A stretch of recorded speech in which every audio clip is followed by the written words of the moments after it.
legislative meeting of the Borough Council. Please stand and join me in the Pledge of Allegiance.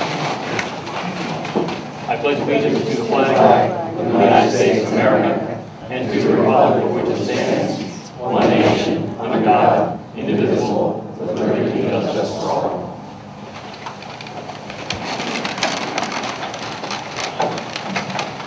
Welcome everyone. We seem to have a fairly full house.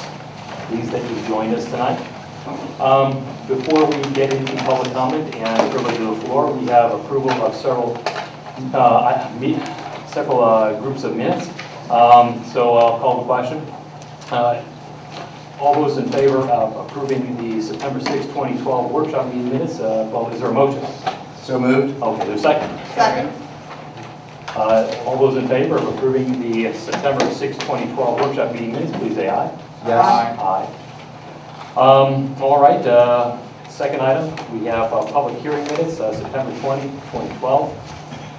Is there a motion on approving those minutes? Mr. President, I make a motion to approve the public hearing meeting minutes of September 20th, 2012. Is there a second on the motion? Second. Any discussion? Hearing none. All those in favor of approving the September 20, 2012 public hearing minutes, please say aye. Aye. Aye. Passes unanimously. And last but not least, council meeting minutes from September 20, 2012. Do I hear a motion to approve those minutes? So moved. Is there a second? Second. Any discussion? Hearing no call for discussion. All those in favor of approving the council meeting minutes from September 20, 2012, please say aye. Yes. All right. That was quick and fairly painless. So, it's my duty to announce that in the October 4, 2012 workshop meeting, we met in executive session and we discussed a litigation matter and we discussed a personnel matter. All right, before I ask those who are so inclined to come to the microphone, just a quick announcement. There is an election coming up. I'm sure that we all know that. Probably painfully obvious to all of us. November 6, 2012, I encourage everyone to exercise their right to vote. I also would like to take this moment to mention that the Pennsylvania Public voter ID law will not be in effect. And because it's not in effect, you do not need to bring a piece of ID with you. It's as it normally was. If you are asked at the polls to show a picture ID, you do not need to do so. You can politely decline and vote as you normally do. Mr. Smith, with that in mind, I know that a couple of months ago I requested we put some information up on the Borough website concerning Pennsylvania voter ID law. I think it is now outdated, or at least it's in suspense. Perhaps it's best to take that down for now. Okay. Thank you. All right, public comment privilege of the floor. Anyone who wishes to address council at this time may do so. Please come to the microphone, state your name, and tell us where you live. Hi, my name is Dylan Atkins, 485 Kirk Lane. I'm a UP'er, I confess.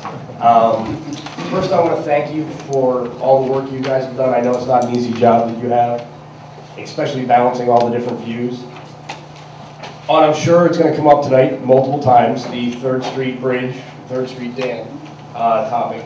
I'd just like to obviously weigh in. From those who would have preferred to have seen the whole agreement thrown out and no public money spent whatsoever, to those who wanted to see a whole new dam with two-way traffic with all the bells and whistles, I understand you're in the middle of a tough spot. Any insinuation that the final proposal is somehow a victory for or a result of disproportionate influence from those who share my views, which is more towards the no money spent and the no new dam, is laughable. But still, I strongly stand behind what is being referred to as the compromise, strongly. We've all heard the old lawyer's joke that a fair divorce is one where both parties feel as though they've been burnt. Well, all I can say is, coming from the position that when a minimum cost, to the PA taxpayer while considering traffic safety and pedestrian access, all I can say is this feels extremely fair. I applaud you for doing your best to make what must have been a very difficult choice. I hope you were paid time and a half for your efforts. While I would have liked to have seen this issue brought to a close, as I know you guys were trying to accomplish and thought you had accomplished, I must say, ironically, I see a potential positive side to the new litigation brought forth by one of the other parties. My understanding is that once the issue is brought back in front of Judge Pride, all aspects of the prior agreement are up for reconsideration. I'd love to hear your comments on that at the end of this. I know you can't comment on certain things, but is it true that the whole validity of the priority of spending on this project can now be reconsidered? I've seen the stipulation. Mr. Atkins, I looked over at Mr. Scott, although I did not need to. Your call for comment is going to be met with a no comment. We cannot comment on that because it does get to a litigated matter. You can't, okay, you can't even talk about what can be, okay. All right, I respect that, I respect that. I've seen the stipulation, and I look forward to the outcome of the full judicial process. And finally, I find it objectionable that anyone other than the state of PA who's footing the bill should feel they have the right to decide how the borough should implement its road system through any avenue other than voting, lobbying, public speaking, or financial contribution. Thank you very much. Thank you, Mr. Atkins. Does anyone else wish to come forward and speak? Yes, please. It's Ms. Ford, correct?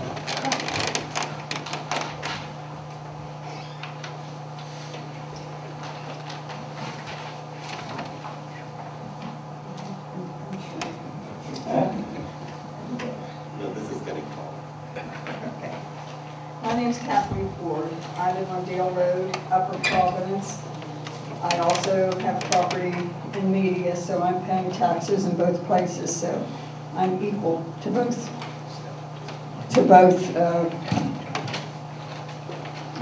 township and the borough of Media.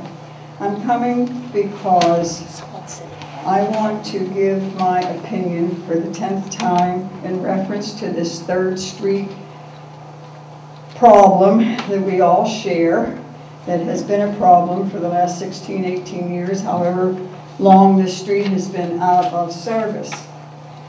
My personal opinion is 3rd Street is not a private street to serve a select few who live on a public street. We pay taxes to the borough, the county, the township, and the state, and there's tax funds that go to maintain this street. So that argument, I live in Upper Providence, I don't live in Media, to me, has no value. I would like to know where the merchants of Media stand, because I know on our side of Kirk Lane, you cannot access Media unless you go out Ridley Creek Road and go on Baltimore Pike and make a left turn. And every time you do that, you take your life in your hands. Because as much as the police have tried to slow that traffic down, as soon as they know there's no policeman down there at the bottom of the hill, they fly down that road. And I just don't see why I have to do that in order to be safe in the borough. I want to know why the ambulance can't get there in the same amount of time as it would take going through 3rd Street to get to my house, as it takes to have to go down Baltimore Pike and come in Ridley Creek Road. My husband was ill, laying on the floor with a broken hip, and I had to wait longer for the ambulance to come there to get him and take him to the hospital. That's not right. And the same thing goes for the fire company. I know I have Rose Tree service and also Media service, but it takes longer for Media to get there. And when the house that was behind my house burned down to the ground, I wondered, what would have happened if 3rd Street would have been open so that fire company could have gotten there sooner. I just think that this whole thing has been prolonged. People are dragging their feet. I don't know why. Somebody doesn't want traffic going by their house, or what the problem is. But we are adults that sit here in this room, both in Upper Providence and in Media, and it's been going on too long, and it's time to come to a settlement. Thank you. Thank you, Ms. Ford. If I might respond to a couple of the points that you made, Ms. Ford. One, please take a seat. In my house, no one stands for me. Shouldn't be any different here. What we have proposed will permit emergency vehicles to cross the dam both ways. What we have proposed will avoid that left-hand turn onto Ridley Creek Road. We're proposing one way into Media, So rather than going down to Baltimore and making a left-hand turn, we make a left-hand turn onto 3rd Street and avoid that very difficult left-hand turn. I can't speak to the entire 16-year history of this, at least not in the time allotted. I can tell you that this council has been dealing with this issue for about 10 months, and we have been dealing with this, I think, in an expeditious and thorough way. And lastly, as to, I agree with you. This is state tax money, in large part. And what we have tried to do as Borough Council is try to craft a solution that is cost effective. And I will tell you this, that adding another lane to that road will increase the width of that road from 28 feet to about 40 feet. And as we all know, every foot is going to cost more money. That's tax money that's coming out of our pockets. If this project is more than the 3.227 and change that it was estimated 3 years ago, that money is now coming out of borough funds. It's coming out of media borough funds. That's not going to be shared by our surrounding municipalities. So what we've tried to do is craft a cost-effective and commonsensical approach to a very difficult problem with many people having very different opinions on it. But I do appreciate your concerns. I think that many of the concerns that you've raised are addressed by what we have voted on last month. May I reply? Ms. Healy. May I reply? If you do reply, you'll have to go back to the microphone, otherwise the folks at home will not be able to hear you.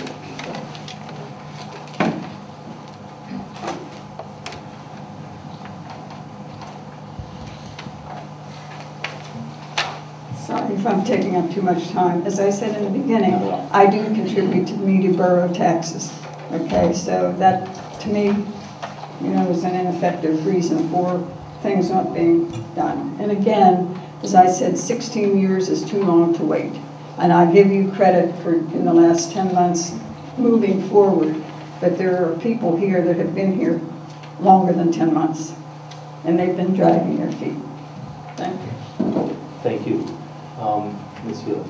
Thank you. I'm going to take a shot at Thanks. Linda Healy, 119 West 7th Street, Media. A year ago this month, the Friends of Glen Providence Park presented previous Borough Council with over 800 signatures from media and Upper Providence residents who supported the idea of a greenway across 3rd Street. Some were like my husband and I, longtime residents who remember when the road was open and have fond memories of fishing in Glen Providence Park's public pond with our now 30-year-old daughter. Others who signed the petition were area homeowners for the past 10 or 15 years with high school-age children who have never known anything but the closed road. Many residents who lived in apartments and recently moved to media because they enjoy the events on State Street signed the petition because they like the idea of pedestrian-friendly green space. I think everyone's voice is important, no matter how long they have been a resident. I drive past 3rd Street to Orange Street every day, and I don't feel inconvenienced. I travel over a very modest bridge near the back of Hickory Hill condos and across the original, uninterrupted Broomall's Creek. I wish Media Borough Council was in a position to carry out the environmentally and financially sound alternative of removing the dam and restoring the stream at 3rd Street. Having said all this, the current one-lane compromise with an equal width pedestrian path is somewhat similar to the greenway concept I supported a year ago. And so, I cannot object to it tonight. But I do ask that this council commit to protecting at each and every step forward the park and the new pedestrian parkway. And I thank you for your time. Thank you, Ms. Healy. Ms. Crowe. Good evening, Debbie Crowe, Centennial Avenue. On this 3rd Street issue, I did write a letter to the editor, and obviously I'm not going to repeat that entire letter, but the essence of the letter was compromise, better bend than break. And I firmly believe that. I think that this issue, as some people have pointed out, has lasted a long time, which is indicative of how complicated it was and how convoluted some of the issues were. And I commend this council for taking 10 months and moving it through as quickly as I think they possibly could. I also commend the Citizens Advisory Council for all the work that they did in such a short amount of time. One quick thing on voter ID, I just wanted to clarify, Brian, you're correct, except with respect to new voters. If you are a new voter in a voting district, you do have to bring ID and you do have to show it, and that's the existing law. Okay, that's no change. That has not changed. Thank you. Thank you.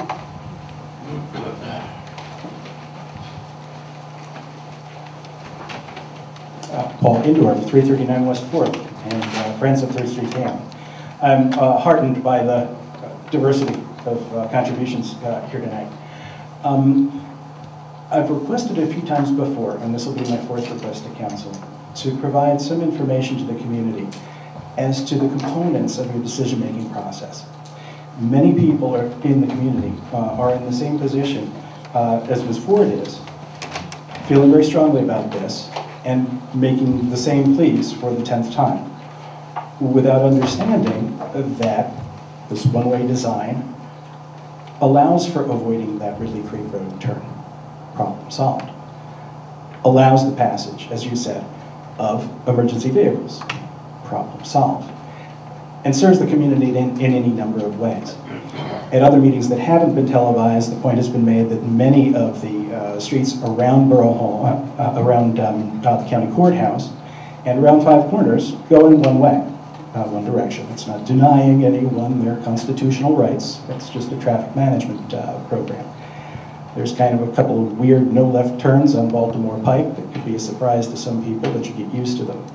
So a one-way solution is not nonsense, or it makes good sense, and I think people need to understand that. And I believe it would behoove Borough Council to make their points to the public in a newsletter or some similar fashion. I had a couple of questions about upcoming deadlines.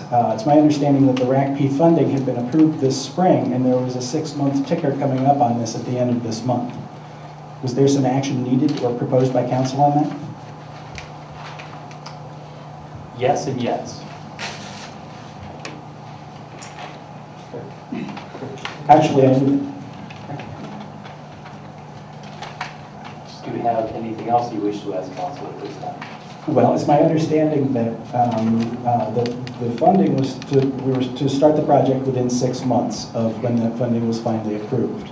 And that date is coming up at the end of this month. We were needing to form some kind of a request for an extension or something like that? That is correct, and we have done, and we are doing so. At what point? Just so that you understand, the RACP grant is a performance grant, so it only kicks in once we actually start building something. So it always was the case that this borough would have needed extensions on the RACP grant. Okay, we're up to date on that. Also, on the recent filing, there was a reply required from the borough within 20 or 30 days. Will that be forthcoming? It was 20 days, and it was filed. It was filed. Correct. Is that available to the public?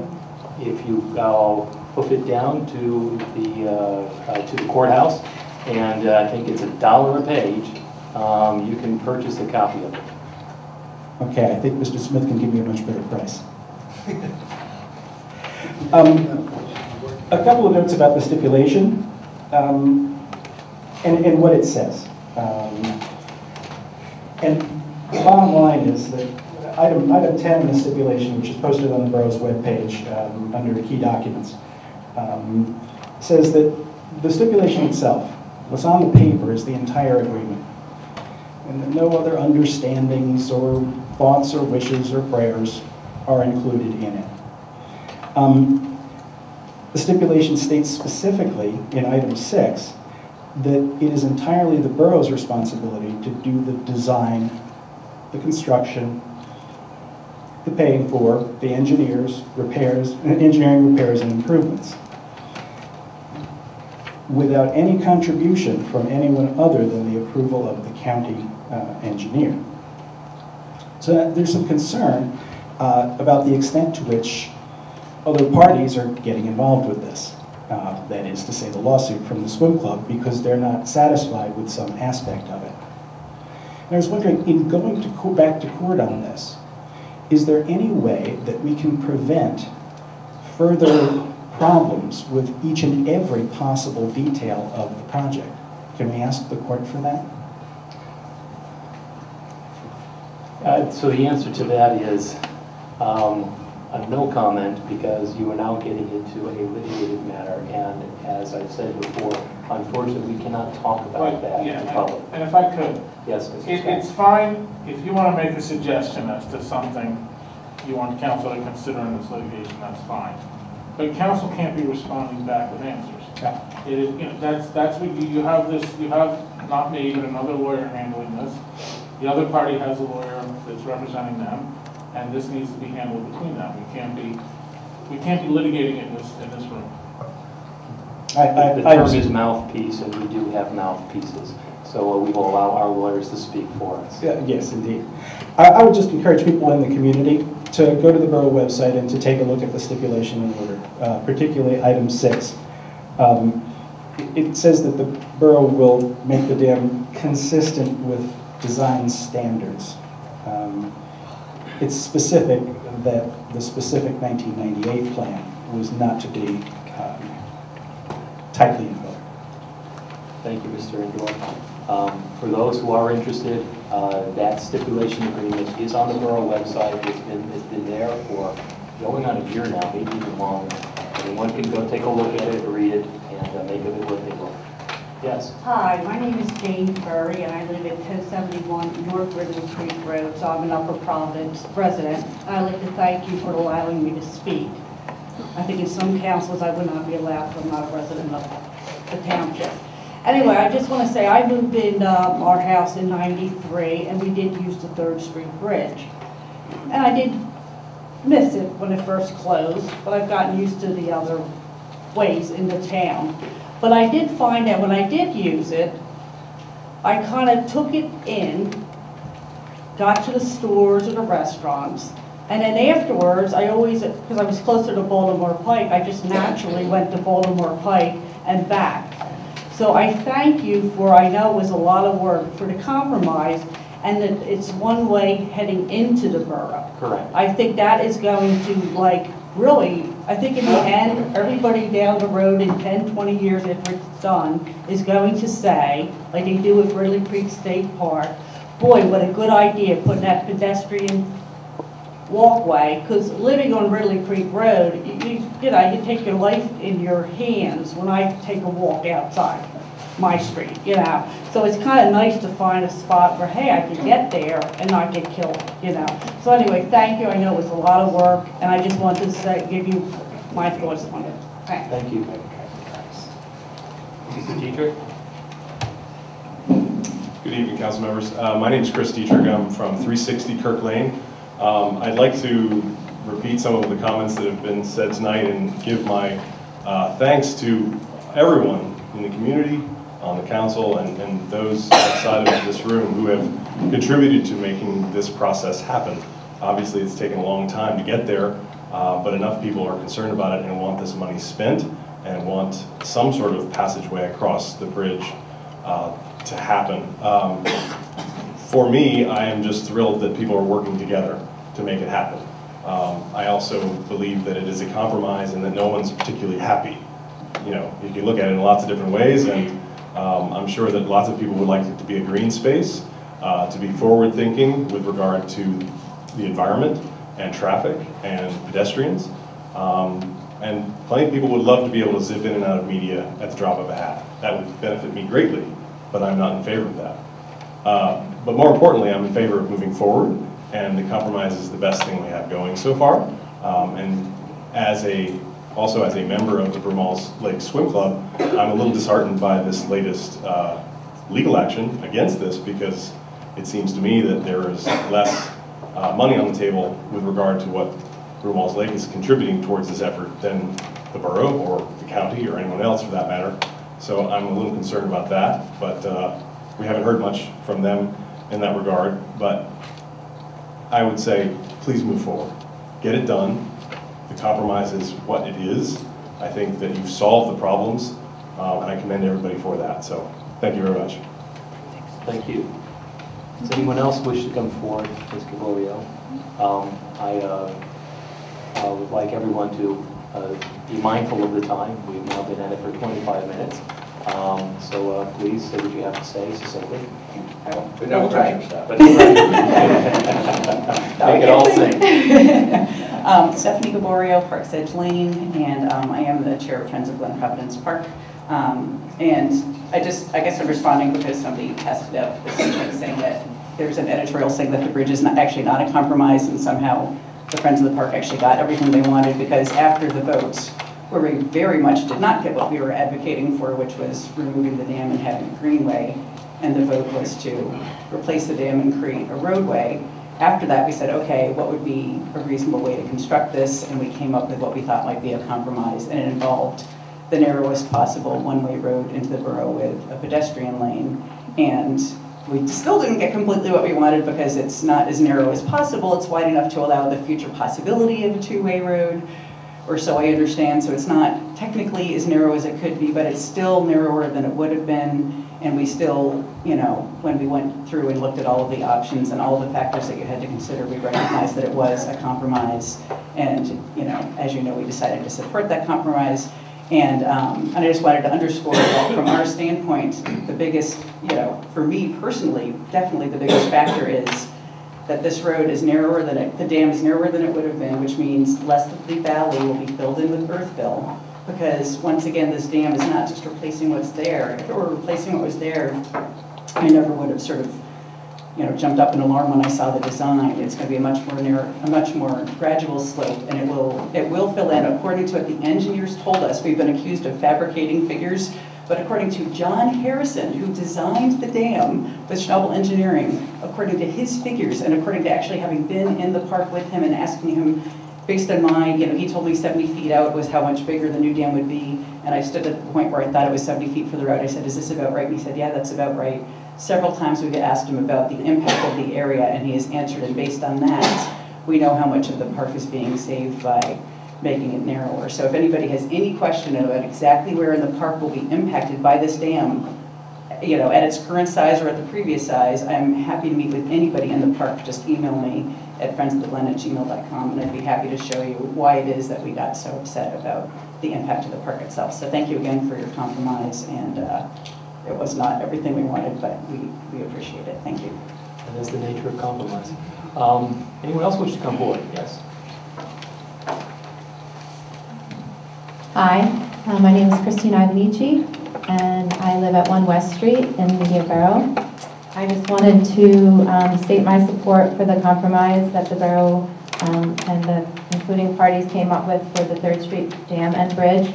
We are regular users of the park since we live right up the street from it, and speaking from someone who was interested in preserving that as a green space, I find that the compromise seems balanced, and it serves the interests of the community at large.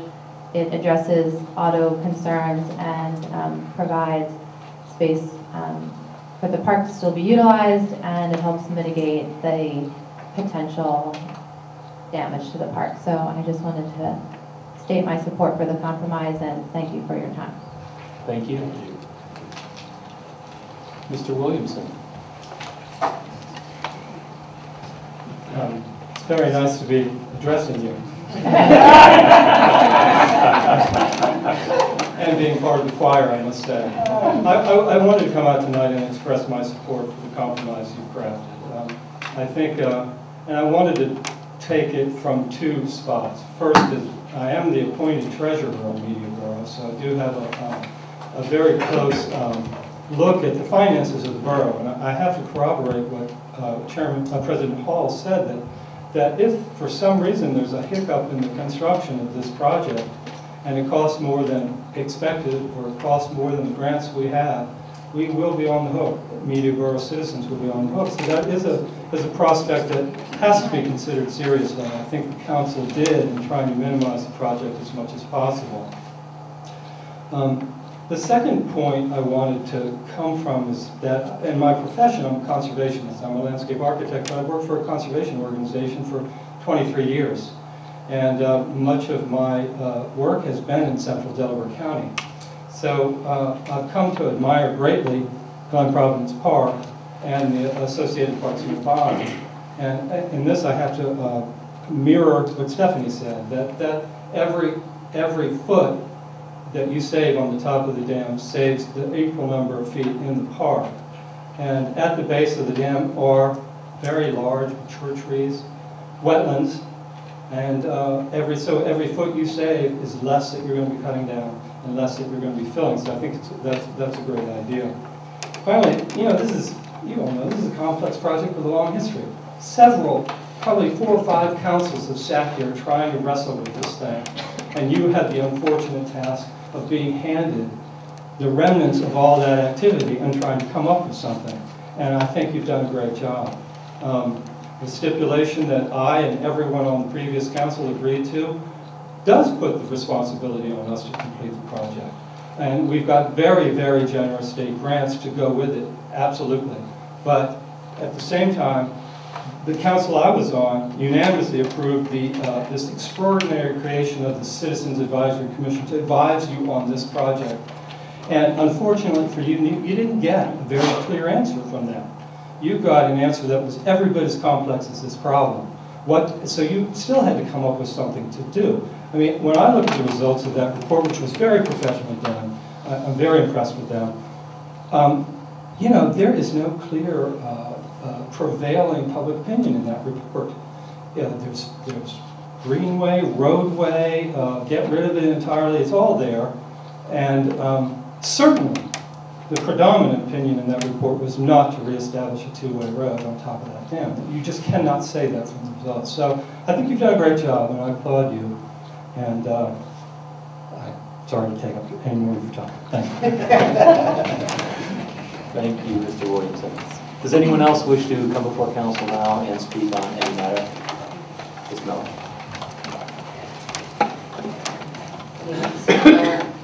Boat Wrestling, Upper Providence. And I'm not going to stand here and tell you how I feel. You already know that in previous meetings. But I do want to say thank you to Stephanie and to Marcia for a beautiful walk that they had in the park Sunday afternoon. What a great day. The weather was perfect. Their information was delightful. It was about a ghost walk and stories of hauntings type things from the park. So for all of you people who love the park, I wish you would partake of these things that are offered. These gals spent, I'm sure, a considerable amount of time doing the research.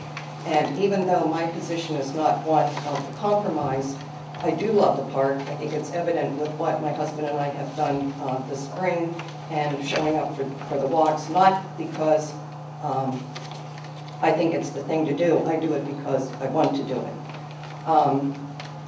In this week's county press, I couldn't help but seeing that, again, I'm sorry that I'm speaking for Upper Providence, but I think that you should know that my council, Upper Providence Council, was a bit disappointed that they were not apparently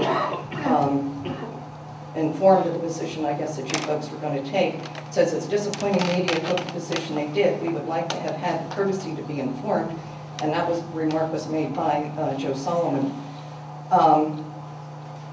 We, as you know, play in this equally, not equally as far as dollars go, but we do have a stake in this. And again, you folks know from previous meetings my feelings and my husband's feelings on this. Also in this county press, and this is my last comment, it says, thought for the day, and this is from Samuel Goldwyn, don't let your opinions sway your judgment. And maybe that is something we should probably all take to heart. Thank you. Thank you, Ms. Miller. And we've appreciated you and your husband being here at many meetings, as were many other members of Upper Providence. I think this has been a fair and open process, not just for members of this community, but for the surrounding communities as well. Does anyone else wish to come before council at this time before we dive into our agenda? All right. Let us then dive in. Mr. Rumsfeld. Something very brief. As someone who has passionately supported removing the dam and having a pedestrian bicycle only greenway at 3rd Street, I want to say that I've probably been disappointed with about 90% of decisions that our elected officials have made on this so far. But it was Winston Churchill who said that representative democracy is the worst government system in the world except for all the others. And, you know, we'll all have a chance next November to maybe rearrange the deck for the folks we like and the folks we don't like. So ultimately, the people do get to speak on this issue. The compromise isn't perfect, but it is a way forward. And I know that one of the three parties who signed the legal stipulation have unfortunately decided to try to decide this in a judge's chamber instead of a council's chamber. But I'd like to say, as a homeowner in media and a taxpayer and a registered voter, I want to see my elected officials deciding how borough roads are used, whether they're one-way or two-way, whether they're open or closed or used for dining under the stars on beautiful Wednesday night. And, you know, if folks don't like it, they can go to the polls. But our elected officials should be the ones who decide how local roads are used. Thank you, Mr. Rumsey. Does anyone else wish to speak at this time? All right. Let's then move into the engineer's report. Mr. Johnson. Thank you and good evening. This is my engineer's report for September 2012. Filtering Park completed the field survey for the storm pipe, and at this time we've completed our draft engineering plans. I'm setting up a meeting with borough staff to go through the engineering plans for the installation, or excuse me, bidding of the storm pipe. Road resurfacing. Sucre will not be in the borough until next month. Mr. DeRosa spoke with Mr. Sucre and informed him that he will not be until November. Next thing is CMAC. The CMAC project closed on October 1st. I'm looking at some faces. They are on a 30-day test period to October 31st. We will see how, if or anything, there's any issues or concerns. We will be notified, and then again try to notify the contractor to get anything fixed. If anybody has any issues or concerns, I wish they would speak to Mr. Smith and let him know so we can pass them on to the contractor for this test period. Let's continue through. Land development plans for the month were two. One of them, which will be discussed later on this evening, is 301 East Jefferson Street. And capital projects, which we will take up a little later, but we did receive one bid for the capital project for the 8th and Olive Blue line. Does anyone have any questions for me? Just one quick one, Bob, thank you. And this is kind of a general question about PennDOT projects. Do they typically do a kind of a follow-up study to the impact of the improvements that they make? Is that part of their work? No, but Delaware Valley Regional Planning Commission is going to do another traffic study through Baltimore Avenue. That will at least provide the borough with some new numbers, because I think the last time was prior to this CMAC project, so we could have that. And those numbers will definitely be useful for the borough for any projects that would be proposed in the borough.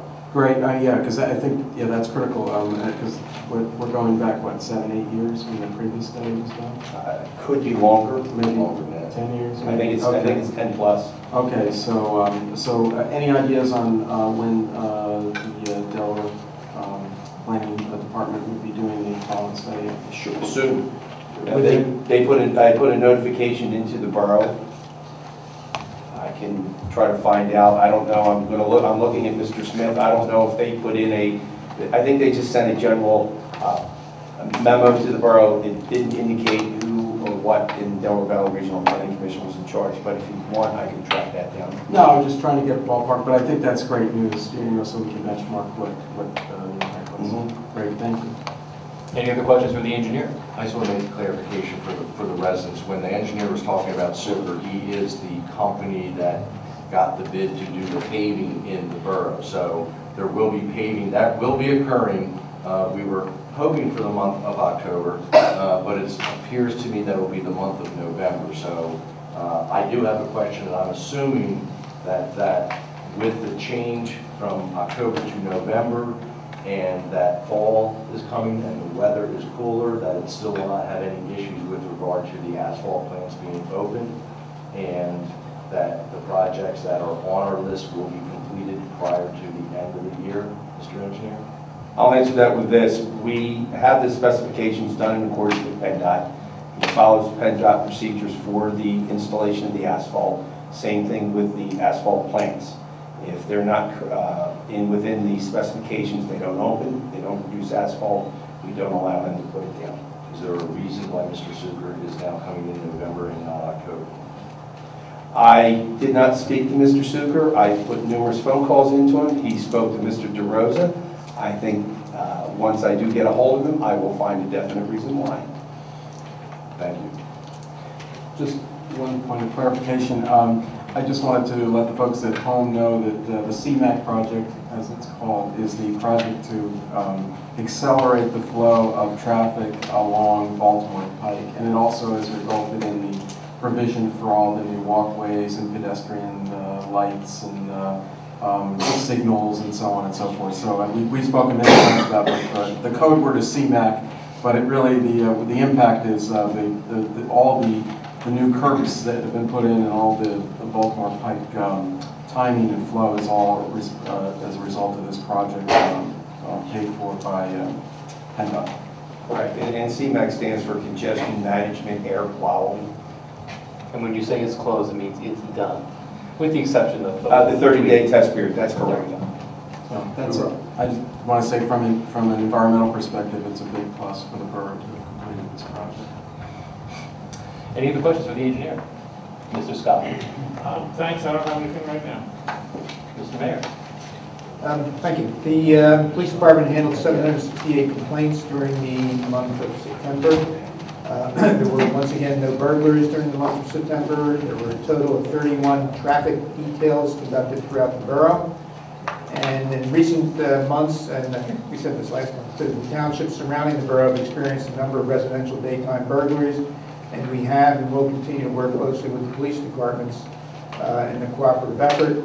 And Paul Robinson, myself, and all of council remind everybody, anything that you see the least bit suspicious or that you're wondering if you'd like to call a police officer, dial 911. It's the only way to do it now. It's what we got, so please make sure that you do that. And police will come out and help you. This is Red Ribbon Week, and I announce this every year, and that's probably the best I've ever done at pronouncing it.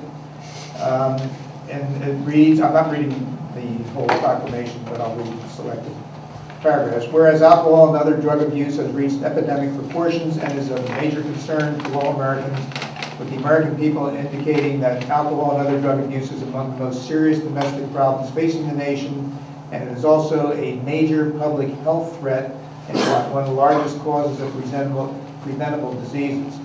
And it is this week that is Red Ribbon Campaign Week, and the participation includes public education, community-based prevention events that involves all townships and schools in the area. So to convey that message of any illegal drug use being unacceptable, we therefore resolve that the Borough Media hereby proclaim October 23 through 31, 2012 to be Red Ribbon Week, working toward a drug-free community. A couple other announcements. Kent, we talked earlier, Women Against Rape. We were making a $1,000 donation. They have their run at Rose Creek Park on Sunday. I know I have to be there at 9. I'm not sure exactly what time it has to be there. I won't be running, but I'll be there. And they are a borough organization, so we are proud to support them Sunday morning. Just curious how all this happened. On November 7th, I had to be 3 places at 7 o'clock. I know the Wawa hearing is at 7 o'clock, is that correct? That is correct.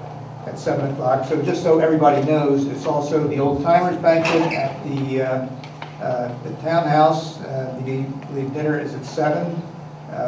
For those of you who want to start, hear my speech there, it's lengthy and it's very boring, but that will be probably a half hour before that time, because then I have to proceed to the Media Theater, where Mike Smirkanish is having his book club, and he has Mrs. Pat. Sorry, it's okay, I was just rambling. Pat Tillman's wife wrote a book about her husband's experience in Afghanistan and all the problems that he had before he was killed and the investigations. So she will be at the Media Theater, and Mike Smirkanish will be hosting her. We will have a color guard and a singer there beforehand, and so I will be there right at 7 o'clock for the beginning of that. Now, this is kind of important because it's a different day. Veterans Day is usually November 11th. Well, it is. It's November 11th every year. However, we cannot celebrate Veterans Day here on a Sunday, so it will be on Monday, November 12th, beginning at 11:11.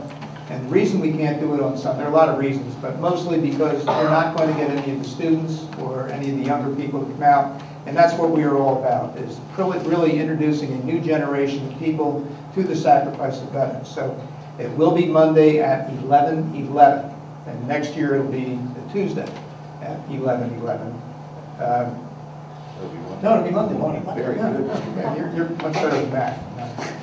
So we will be honoring, once again, the new greatest generation, as today's 2.8 million who served in Iraq and Afghanistan have been called by General Petraeus.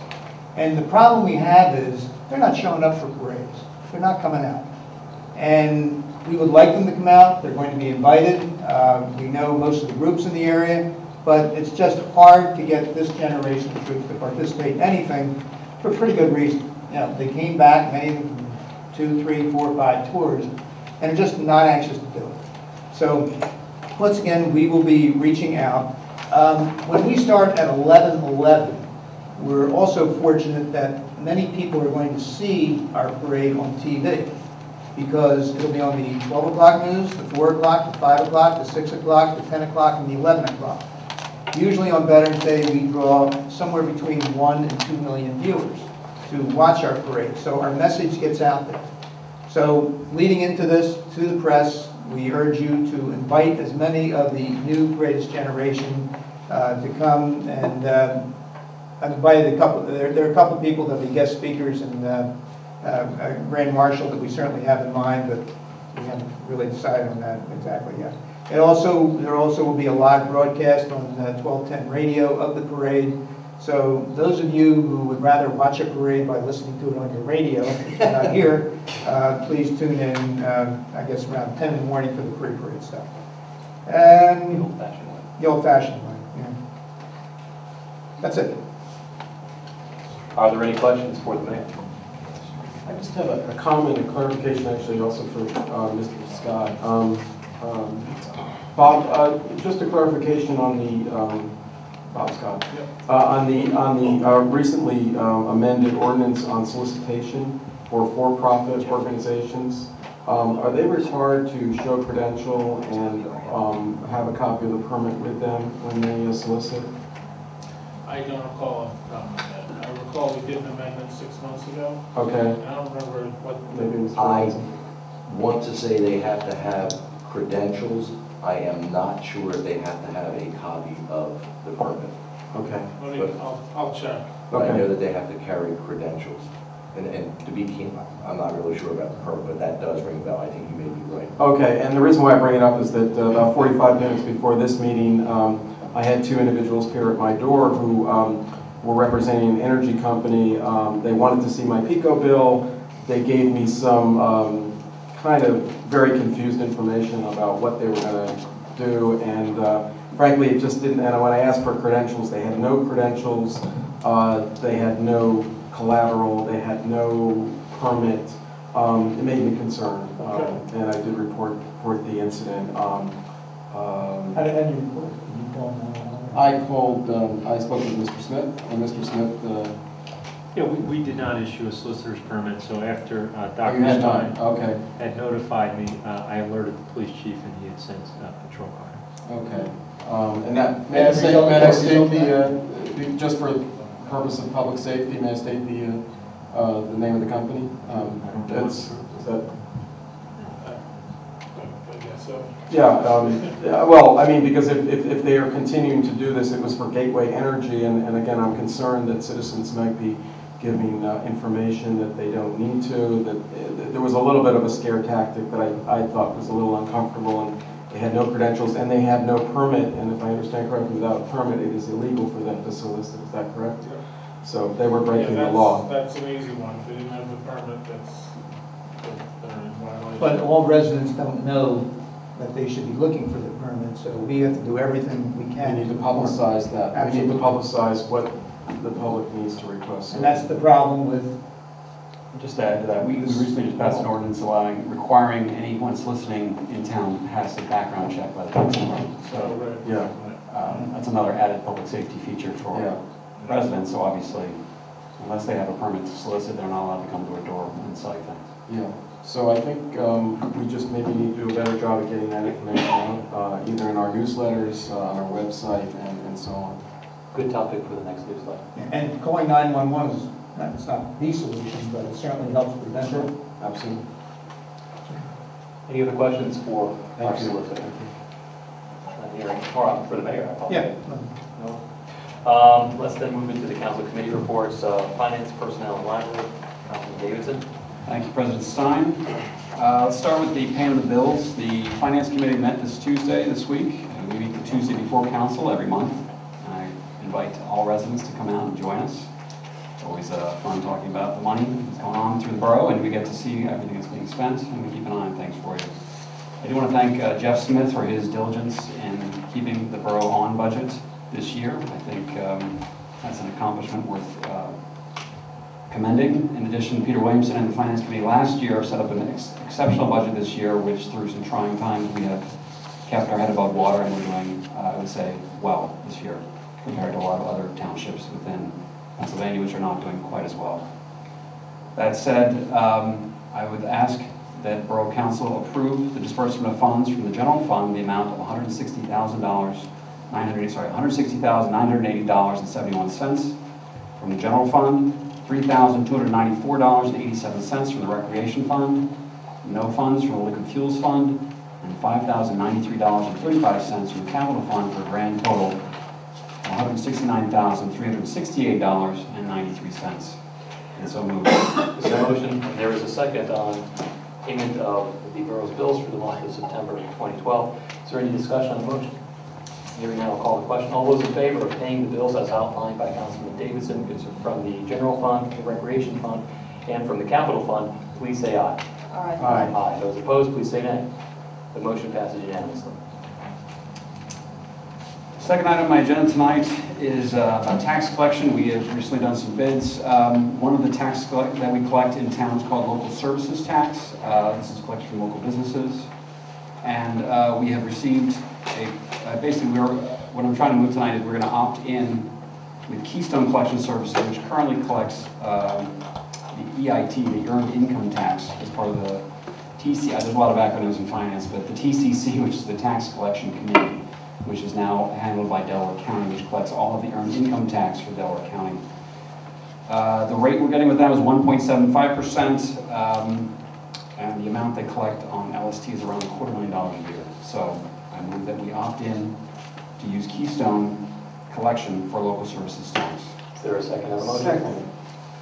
Any discussion on the motion? Question, Mr. President, Mr. Solicitor, there is a slim possibility that my firm may be working with Keystone with regards to this. Then you should recuse. I recuse. Well, at least abstain. Or abstain? All right. It's been seconded. You seconded. I Okay, seconded. good. All right, so I'll call the question. All those in favor of opting in with Keystone for the collection of our local services tax, or the LST, please say aye. Aye. Aye. Those opposed, please say nay. The motion passes unanimously with one abstention from Councilman Robinson. Thank you. Thank you very much. Next on my agenda is the announcement and the approval of resignation and retirement of Bobby Murray with our Public Works Department, who has worked with the borough for over 30 years. He will be resigning as of, I believe, January 1st, 2013. And we would like to just appreciate his service for these last 30 years. He's been an exceptional employee, and we wish him the best. And I begrudgingly ask council to approve his resignation. I begrudgingly second. I've had the opportunity to know Bobby, and it was funny because I saw the Robert Murray on the agenda. It's like, who's Robert Murray? I don't think there's anyone in this town that knows Robert Murray. Everyone knows Bobby. Fantastic individual. Very, very hard-working employee, served this borough for many years, as you know, through good weather, bad weather. He will be sorely missed, and we will wish him the very best in his future, and looking forward to seeing his smile on State Street for a long time, and he's just able to sit back and relax. So we will miss him, but I think he'll enjoy himself in retirement. There's been a motion that's been seconded to accept the resignation of Bobby Murray from the Public Works Department. Is there any discussion on the motion? Hearing none, all those in favor, please say aye. Yes. Aye. Those opposed, please say nay. The motion passes unanimously, and we wish him well. Thank you. Next up, as the mayor mentioned, we have been requested from the Delaware County Women Against Rape to ratify a donation. They're having a fundraising race coming up in November, is that correct, or is it this month? It's this Sunday. It's this Sunday, oh jeez. It's Sunday, I apologize. I'll just read quickly from their website. The Delaware County Women Against Rape is a private, non-profit agency in Delaware County, Pennsylvania. It was founded in 1974, and its primary purpose is to provide comprehensive, direct services to victims of rape and other sexual assaults who live in the county or may have been victimized in the county. Direct services provided to significant persons in the victim's life. Therefore, we would ask that council ratify the donation of $1,000 from our discretionary fund to the Delaware County Women Against Rape. Second. There's been a motion to ratify a donation of $1,000 to the Delaware County Women Against Rape. Is there any discussion on the motion before I call the question? Not hearing any. All those in favor, please say aye. Yes. Aye. Aye. Those opposed, please say nay. The motion passes unanimously. So just to keep things short, other announcements for finance. We're currently in budget season. We have met with a variety of borough organizations, nonprofits, other groups that we regularly participate in their fund and their annual funds, their capital funds. These are open meetings. We have one coming this Monday at 4 o'clock, and then one at Wednesday at 4 o'clock next week in the upstairs council chambers. And again, I just want to compliment last year's council and the finance committee from last year for putting together an exceptional budget this year. I can't take any credit for how well the borough is doing financially this year, but hopefully next year when we put together the budget, we can take a little credit. So that's going on. Library, they're continuing to work on the refresh project. I would check out their website. They are working on a revised design, and we are continually working on getting some funding from the borough potentially. Nothing's decided yet, but obviously anyone who has any questions or would like to discuss that with finance is welcome to come to our meetings or to directly contact me. And I guess that'll end my report. All right, thank you, Councilman Davidson. Does anyone have any questions? All right, well then we'll move along. Unfortunately, Councilwoman Rowe cannot be present tonight. She is under the weather. She does not have any recreation or shade tree announcements tonight, so we'll be able to move directly to Vice President Simpson concerning matters of properties, economic development, fair trade, and farmers market. Thank you very much. Two items for legislative action this evening. The first is a bid award. As many have known, we had a opportunity to have a master plan generated about 2 years ago for Woodland Park by way of PICO Green Grants, and we now have a grant received that we can proceed with the actual implementation of the first phase of the master plan. And of the 7 companies that responded to the RFP, it's been recommended by our grant writer from the and also Recreation Board, and the Properties Committee that we award this grant to continue with the construction. Document will be available on the website. To DePaula Design and Planning Company. They were actually the firm that created the master plan, are very familiar with the project, and felt that this was not only reasonable in pricing, but also a good way to go with someone who's already familiar and well known for their work. The amount of their RFP for the cost of their services is $28,000, $560, which is $60 higher than the lowest of the 7 bids. And I make that in the form of a motion to award the bid to the DePaula Design and Planning, LLC. Is there a second on the motion? Second. Is there any discussion on the motion? All right, then I'll call the question. All those in favor of awarding the bid for a landscape architect park planning services concerning Hootman Park to DePaula for the amount of $28,560, please say aye. Aye. Aye. Those opposed, please say nay.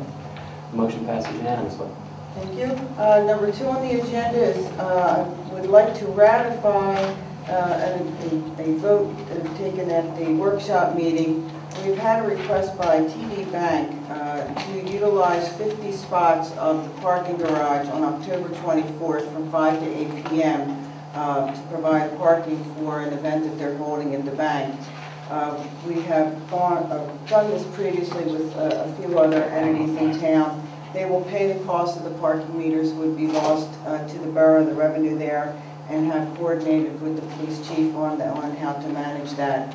The amount to be charged is just about $13 and I'd like to make that in the motion to ratify the agreement to agree to their request. Second. Motion has been made and seconded. Is there any discussion on the motion? Hearing none, all those in favor of ratifying the TD Bank's parking request for the amount set forth by Vice President Simpson, please say aye. Aye. Yes. Aye. Those opposed, please say nay. The motion passes unanimously. Thank you. Fair Trade Committee, as you know, are continuing to plan for Fair Trade Live, which will be held next May 2013. Happens to fall just around Cinco de Mayo. They are in the planning stages. They meet weekly, Tuesday mornings at 9:30. You can check the location. It varies between a few places through their website. They're also holding Tuesday evening meetings for the generation of the finance aspect of it and goal setting. And they would love to have people who would like to participate and help with the planning join them. You can contact them through the website. And Farmers Market also, we have an event coming up. This is actually coming up next week. If you haven't been going down, you know pumpkin season is in. You know that you can order your turkeys for the holidays. But we would like to invite everyone to contribute and participate for a special fundraising dinner at Lotus Farm to Table.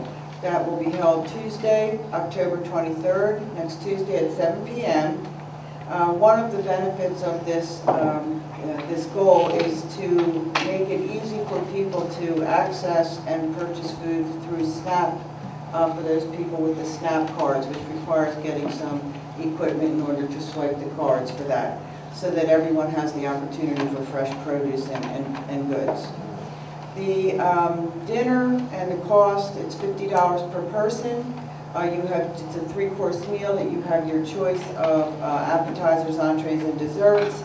And as you know, Lotus is a BYOB establishment, so you're welcome to do that. And there will be Stargazers Winery will be presenting a wine tasting with that as well. So please check the Farmers Market website, or you can contact Lotus to make your reservations directly. And I hope you'll support them for all of what they provide for us all year. That would conclude mine. Could be a chance to catch me in an unguarded moment. I anticipate that I'll be there. Should be great. It should be great. All right, and the convention calendar, the Fair Trade calendar? Oh, I'm sorry, thank you. Fair Trade calendars are available throughout the business district. It's an opportunity for the businesses themselves to have some make a little bit of money, a revenue from that. The fair trade is actually not making revenue on that, but it's really an outreach so that you have a lovely wall or desk calendar reminding you of the benefits and how people participate here with fair trade. I just want to comment. I saw it. It really looks great. It's beautiful. Yeah, it's really beautiful. It's and it features, it's good for business. It features various businesses. And it's a really nice piece. So, thank you for reminding me. Any other questions for Vice President Simpson? Not hearing any. We're going to break for just a second here, getting the highs back. Now we turn to Community Development and Media Arts Council. That is me, so I hand it over the gavel to Vice President Simpson. A couple of items. Two for legislative action tonight, and one item that I'm going to hand over to Chris Dietrich in his capacity as the head of the Media Arts Council. But before you get up there, go right ahead. You're already up there, and Dave was already fiddling with the microphone. This past weekend, Media Icons had a wonderful affair right above Plumstead at the old White Birch. And if you could just say a few words about Icons, what it is, and kind of what the appetite for next year. Thank you, Mr. Hall. Yes, the Media Arts Council has put on its 6th annual Media Icons photo contest, and the finalists of that exhibit are on display for one night only this weekend. We had a nice opening on Friday, a fundraiser, which we raised a good deal of money for the Media Arts Council. And a lot of the funds were also donated by Donna and Fran Shields, who are involved in the library as well. They've been tremendous supporters of the Media Arts Council, as well as a lot of the businesses in town. It was a great fundraiser. We had our opening, public opening on Saturday. A lot of people attended, and it was a wonderful event. We also have a commitment for additional funding for the next 5 years. So you'll be seeing more imagery of media brought to town. So I encourage everybody to come out this Saturday from 6 to 9 p.m. It's above the Plumstead Inn. Also, that space is also available for rent. So we're trying to encourage people to look at that space as well. So if you can, make a donation to the Media Arts Council. We do a lot of free things in town, Second Saturdays, Bastille Day, Film Festival, lots of stuff. So we really appreciate all of the funding that the borough has also given to the Media Arts Council. It helps us do our job every day. Thank you very much. It is a wonderful exhibit. I encourage everyone to go. It is amazing the amount of talent that we have within our 0.75 square miles. Just so people are oriented to this, it's not immediately obvious to many how it is that one gets to the gallery space. It is above the Plumstead on the State Street side is where you enter. Yes, there is a side door to the right of the Plumstead Inn. It is on the 2nd floor. It's a wonderful space. The exhibit theme was Media Icons Closely Seen, so the theme is relatively close-ups, just different angles of media, but we're very proud to show the unique character of our town and have this artistic expression. Next year's theme, if I can announce it to the public, will be Media Icons Delaware County, Old and New. So we're expanding the geographic region for the contest to the entire county because we feel very proud that media is the heart of that county. So we'd like to expand the net a little bit more, and hope you all can submit work next year. Thank you. Thank you, Chris. All right, now I get to put my glasses on, so we're really in business. 2 items for legislative action. The first is concerning 301 East Jefferson Street. This is a final subdivision land development application concerning a property that sits at the corner of East Jefferson and Radnor Street. Do I have that right, Mr. Buckler? That's correct. And the attorney for the applicant is here. This is an application that has been before the council of various permutations for a number of months. It is not something that is unfamiliar to us. Essentially, the project is to preserve an existing 3-story, approximately 100-year-old building, and in the place of a rickety old garage, to put in a single-family home and a twin. The Planning Commission has viewed the final subdivision land development application, and they have recommended that council approve it with certain conditions, and those conditions are that the applicant resolves to the satisfaction of Bob Johnston the technical issues listed in his review letter dated August 27, 2012. and that the applicant post the construction stormwater maintenance requirements such that they're reported in a way that they'll be shown in a title search. We also, the council has granted several waivers that are listed in the plan and in addition, there is a waiver to eliminate a driveway turnaround and a waiver to modify grades within the drip line of existing trees. So I make it in the form of a motion that we approve this plan, the final subdivision land development plan for 301 East Jefferson Street. May I stop you 1 second? Of course. One of the conditions you listed had the wrong date for Mr. Could you repeat the Gilmore and Associates letter date, please? August 27, 2012. The last plan date, review date we did for the first final plan was dated September 28, 2012. All right, well, I will amend my motion such that it reflects that the review letter date is September 28, 2012, as opposed to August 27, 2012. Did I get it right now? Yes. Good. Is there a second? Second.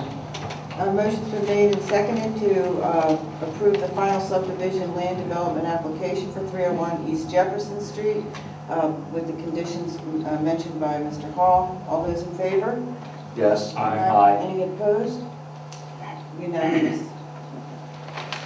Mr. President, I want to thank you, and I do have the authority on behalf of the applicant to accept the conditions as on the record that were made a part of the approval. Okay, excellent. Thank you, Mr. Butler. Thank you for sticking with us for an hour. Yeah, my pleasure.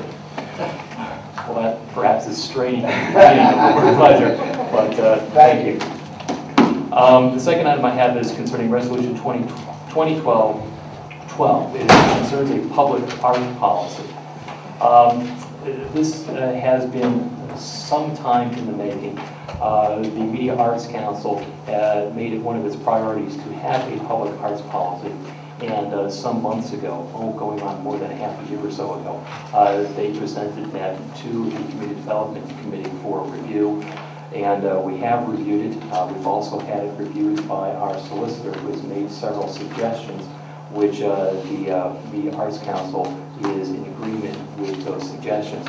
The point of this public art policy is that it sets certain guidelines as to how it is that the borough can, how it is that public art can be shown in the borough, how it can be decommissioned if need be. It just gives us kind of a recipe book as to how it is we go about dealing with public art.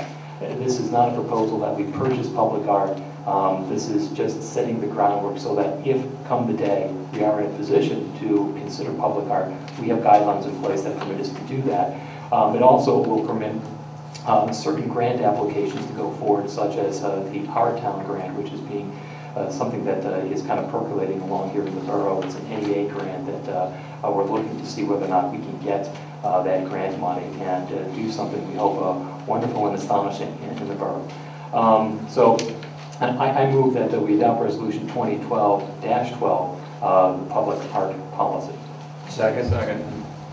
Motion's been made and seconded to adopt Resolution 2012-12 for the public art policy. Any other questions for President Hall? All those in favor, please say aye. Yes. Aye. Anyone opposed? And it passes unanimously. All right, I do not have any announcements, so that ends my report. All right, so now we'll turn to Councilman Stein, Technology, Media, Business Authority, and Environmental Advisory Council. Okay, thank you. I have two items for legislative action.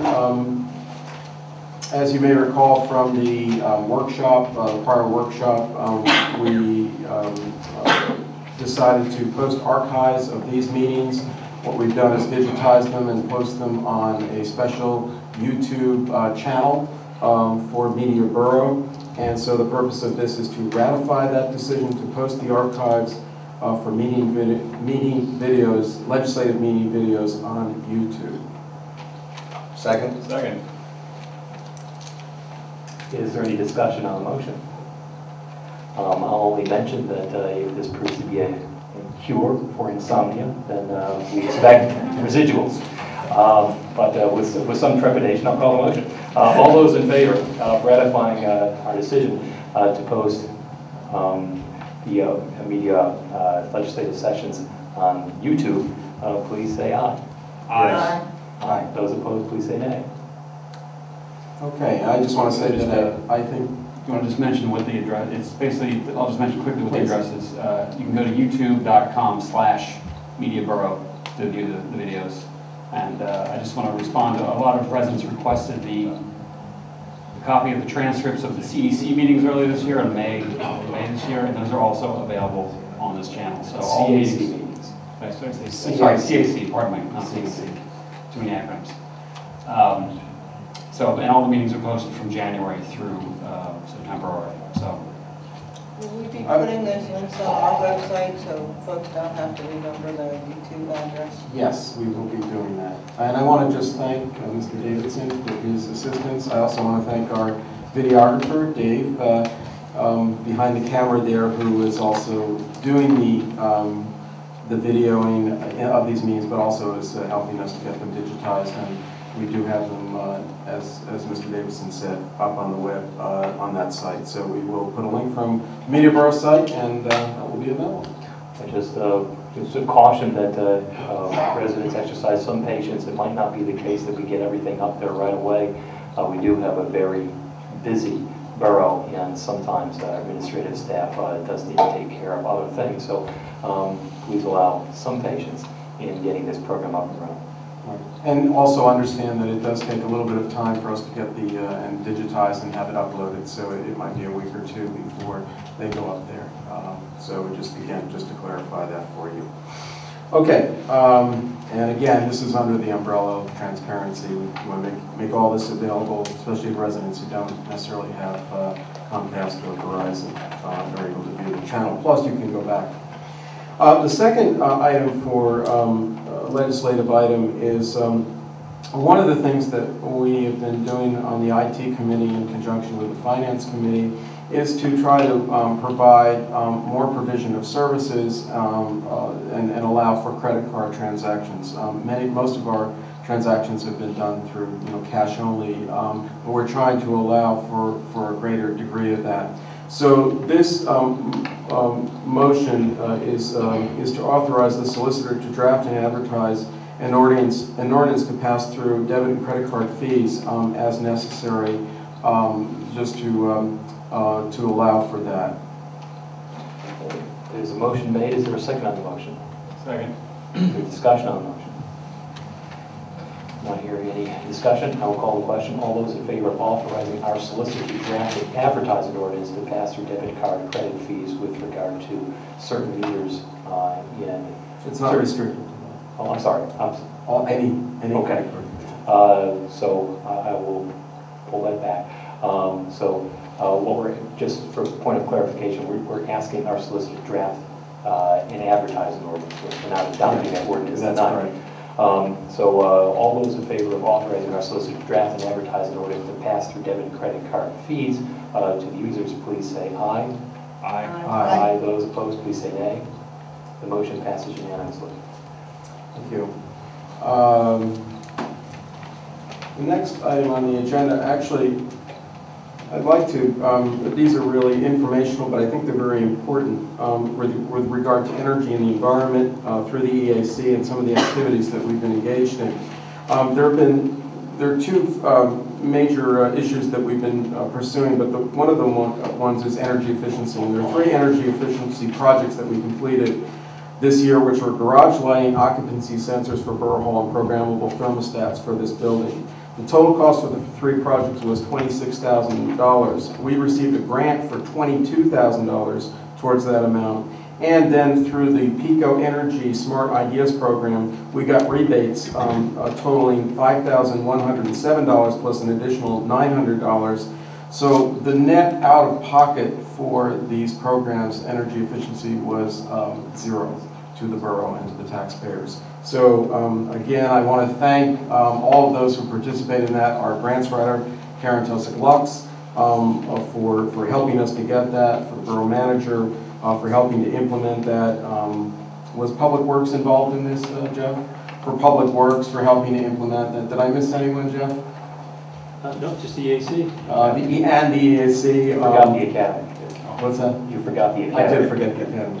And the EAC for those projects. I'd like to just clarify and also state that before these were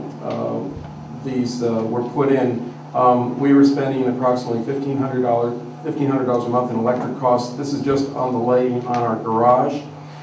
Since the upgrade was done on the garage, we're actually now saving a total of $8,500 over the year as a result of this. So, and no out-of-pocket to the taxpayers in meetings. So again, really happy to report that moving forward. The other thing that we did, and this is also good in the good news category, one thing that we just completed, this is actually an ongoing project around energy efficiency.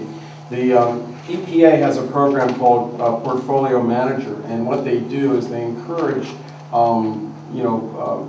municipal and commercial building owners to assess their energy usage.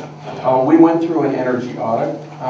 We did, as a consequence of these retrofits that were done, we did then have the data based on that put into the EPA's system. And as a result of that, we received a rating of 91 on a scale of 0 to 100. Well, what does that mean?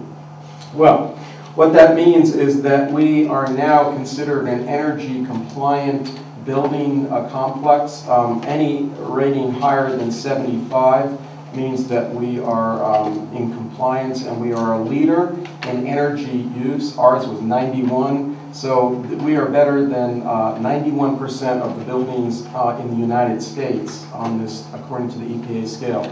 So again, I want to congratulate what we've done in terms of energy efficiency.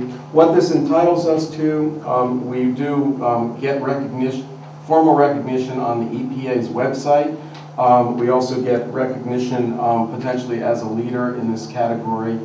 So again, I think this is really, really good news for media, the borough media, and what we've been doing. This is, shows our continued commitment to energy efficiency and wise use of resources. We're in some of the benefits of the system, just to say, is that it helps us estimate our carbon footprint moving forward. It also helps us set our future investment priorities. We will be looking at sort of phase 2, what can we do next? There are, everything from the national agenda has been supportive of energy efficiency, because any BTU, any kilowatt that you don't have to use is essentially is something that doesn't have to be produced or it doesn't have to be imported, so it's very important. This portfolio also helps us to verify and track our improvement. So it's really all good stuff. So again, I'm happy to report that.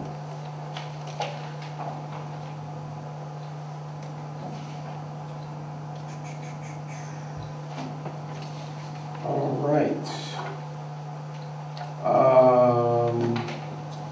Just some announcements from the MBA. The MBA is gearing up for its 10th annual Jazz by Night Festival. That's on November 17th, so that's just coming up in about 3 weeks.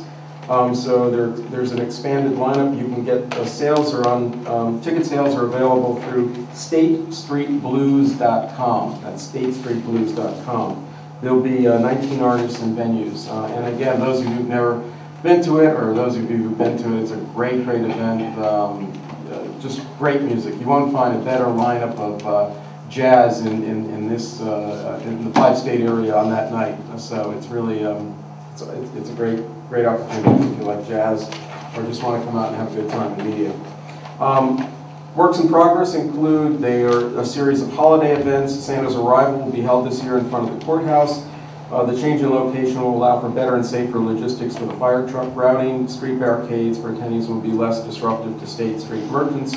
Additional holiday events include carriage rides, Santa's Village throughout December, and the annual New Year's Eve ball drop.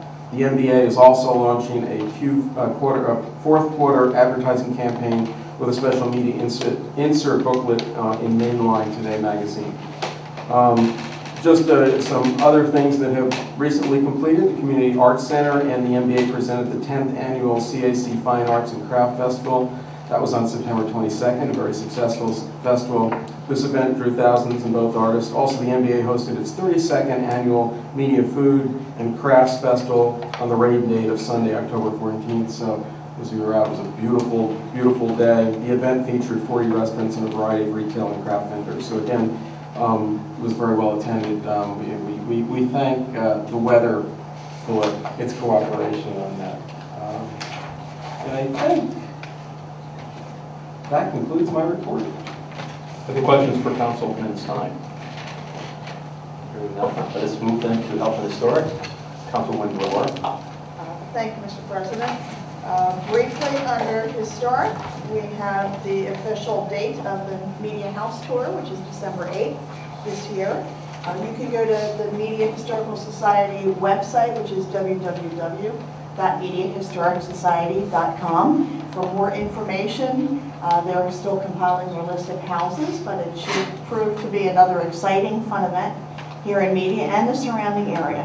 From my understanding, they've expanded their horizons to include houses in Upper Providence, Rose Tree area, and in Rose Valley. So we should have some beautiful houses to be toured. So look for more information on that event, which is also, I believe, second Saturday in Media. So we should have a nice, full, well-rounded day. December 8th is the second Saturday. Under health, I do have one matter for us to address, which is the resignation of Tom Carroll from the Board of Health. So I'd like to make that in the form of a motion. There's a motion that's been seconded. Is there any discussion on the motion? Hearing none, I'll call the question. All those in favor of accepting the resignation of Tom Carroll from the Board of Health, please say aye.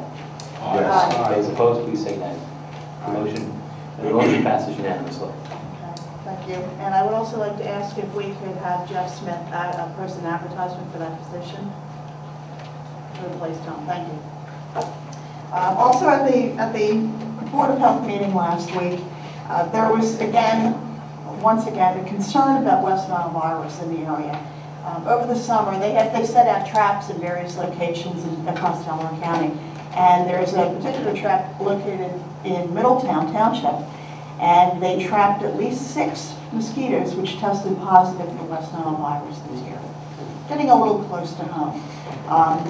So they're very, I don't want to say, they don't want to put out a big scare tactic or anything, but they want to reiterate the fact that people cannot let water stand or pond anywhere near their homes or even businesses.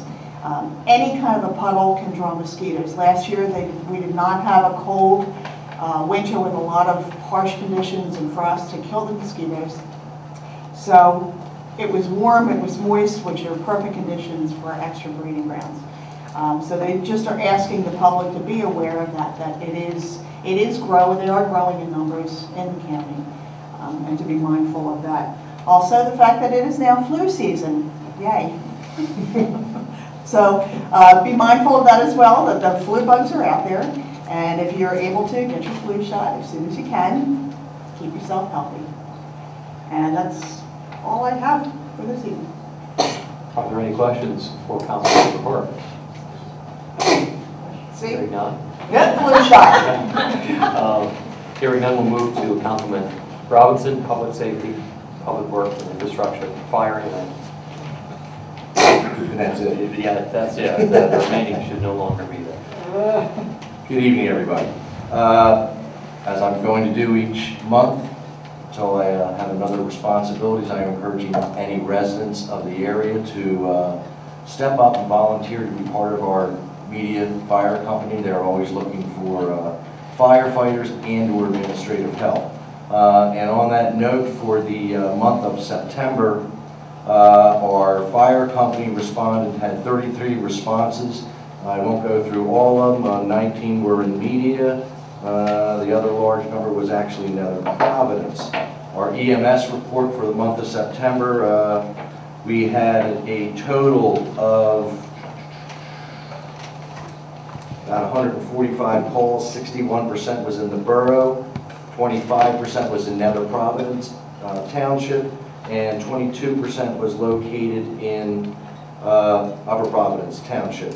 I am pleased to report from the fire company that in September, the Delaware County EMS Council inspected all four of our EMS vehicles, and all were relicensed and passed with absolutely no issues. And on that note, and this is a concerning note, I had a conversation with the president, excuse me, flu season, with the president of our immediate fire company, and our contributions from people who obtain service from our fire company and our EMS program is down significantly. This was our second mailing. We do approximately 2,900 mailings to residents of Upper Providence and immediate borough and then the surrounding communities, and we received 293 donations. I have sat at this table for several months, had a lot of public input. I have heard numerous issues regarding public safety. To be very candid, we can have roads going every direction imaginable, but if we don't have the finances to provide our volunteer firemen and EMS to get to people, we will have to either have a paid fire department and a paid EMS department or no fire department. So I would encourage all our residents, I know times are difficult, but please take an opportunity, write a check, use the credit card, but it's so important that we support them financially and also in conversation that this somewhat emotionally is disturbing to our firefighters. These individuals get up in the middle of the night, go out and take care of fires, and I think that in this is a way that they're feeling that they're not truly appreciated. So I would encourage all of us to either look for the envelope that was sent to you or simply send a donation to the Media Fire Company. It would be greatly appreciated. For those of you who are living in Eastern Precinct, I'm sure that you all are aware the last several nights that we've been having some work done on Route 252. Because of that traffic pattern change, the residents of Eastern Precinct has seen a significant increase in cars using the borough roads. I do want to let everyone know that the police department has increased patrol in the area. We have no issue with people using the borough roads. We are strongly encouraging people to use the signs that say stop, and to stop at those signs and then proceed with caution. Stop doesn't mean go slow, stop means stop. So we would truly appreciate that. I believe that there's going to be some downtime while they move on with the grinding, but they will be coming back and doing the paving, which will shut down 252 again. We just ask everyone that both residents and non-residents to recognize the stop signs and to use those stop signs. With regards to legislative issues, there are two this evening. One is a bid award for the 8th and Olive Street Storm Sewer Rehabilitation Project. It is, I regret to say that we only received one bid. The bid was a little bit on the expensive side, and is the recommendation of our engineer that we reject the bid. So I would first make a motion that we reject the bid as submitted. Second. A motion that has been seconded to reject the sole bid that was submitted concerning the 8th and Olive Street Storm Sewer Rehabilitation Project. Is there any discussion on that motion? Not hearing any, I'll call the question. All those in favor of rejecting the bid that's been made, the only bid that has been made on the 8th and Olive Street Storm Sewer Project, please say aye. Yes. Aye. Those opposed, please say nay. The motion passes unanimously. And on that same note, it is in conversation with our engineer. There are firms that are interested, and at this point I would like to make a motion that we rebid the project of the 8th and Olive Street Storm Sewer Rehabilitation Project. Second. The motion has been made and has been seconded. Is there any discussion on the motion? I'll call the question. All those in favor of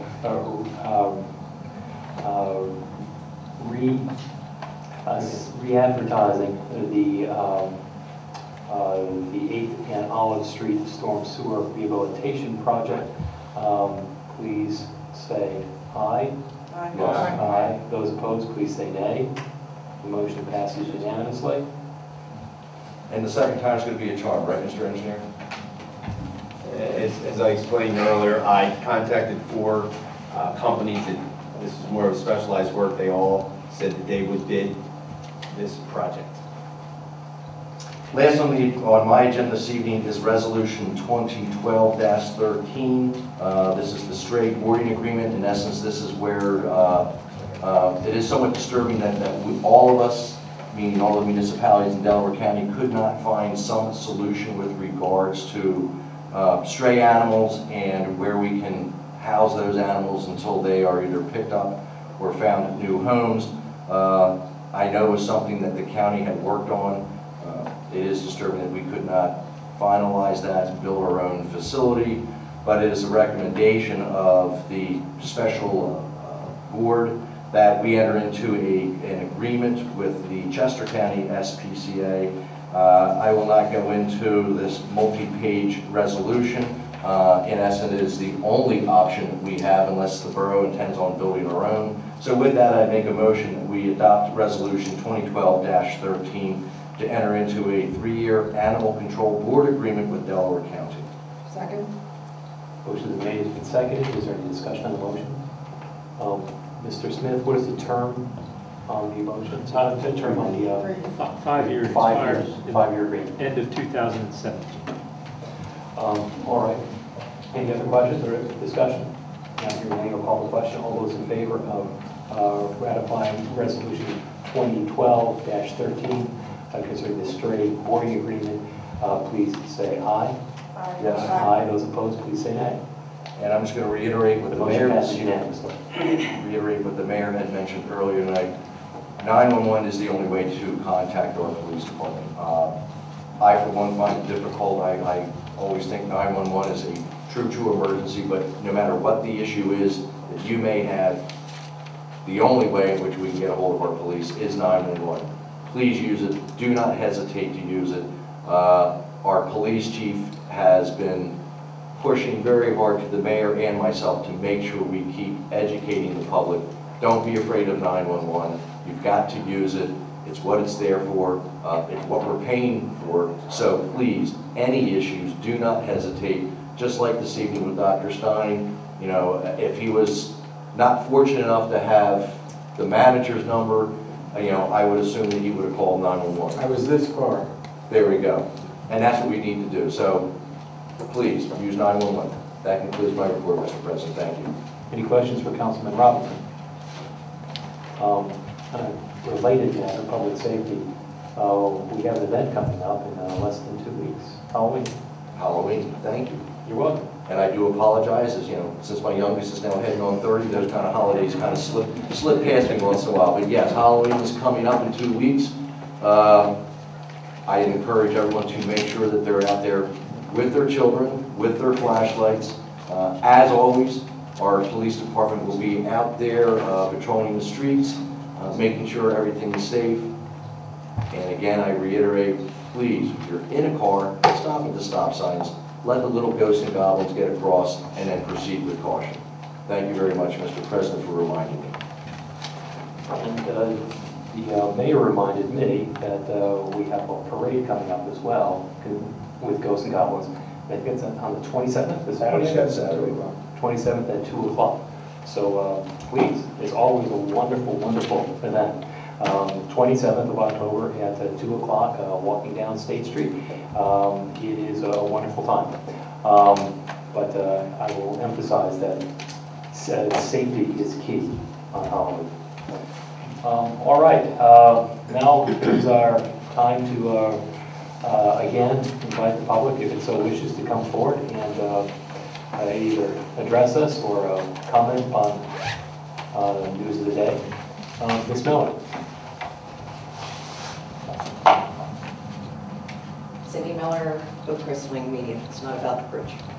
But I did go to your website, and from the government tab, I selected Borough Council or Council, And there was nothing about tonight's meeting. It was all about Finance Committee meetings, January 15th, February 19th, March 19th, May 14th, and June 18th. I was able to get to tonight's meeting and an agenda if I went to, I believe it was administration, and then it showed up there. But, and I actually did it from 2 computers, home and at work, so it wasn't like a fluky thing with a home computer. Oh, that's surprising. Mr. Smith, will you take a look at that? In my experience, these meetings are always advertised, but I suppose that every now and then, even the best can slip up a bit. But thank you, Ms. Miller. We'll take a look at that. Was it on the calendar? On the calendar. There's a general calendar. I didn't go to the calendar. I went to, like I said, I went from the drop down under administration, or government, I'm sorry, from the drop down from government, I went to Borough Council. Oh, just so everyone knows, and thank you for bringing that to our attention, there is a general calendar of all media borough events, legislative workshops, Zumba classes, everything is on there. So there is a big menu item that says calendar. I think you get to it a couple of different ways. So it's another way if you want to see it. You can actually download that to your own personal Outlook or Google Calendar if you want to put all of our great events on your calendar. I'd like to add one thing. Ms. Rowe is not here this evening, but I believe that the Media Recreation has some kind of event prior to the Halloween parade in the fall, so over in the community center. So if you want to check the count of events, and it would be listed on there ahead of the parade. I think it's something that's a couple hours before the parade starts. All right, does anyone else wish to come forward and say something to us? I'll adjourn. Second. To executive session. We'll now adjourn to executive session. Thank you, folks. Good night. Thank you very much.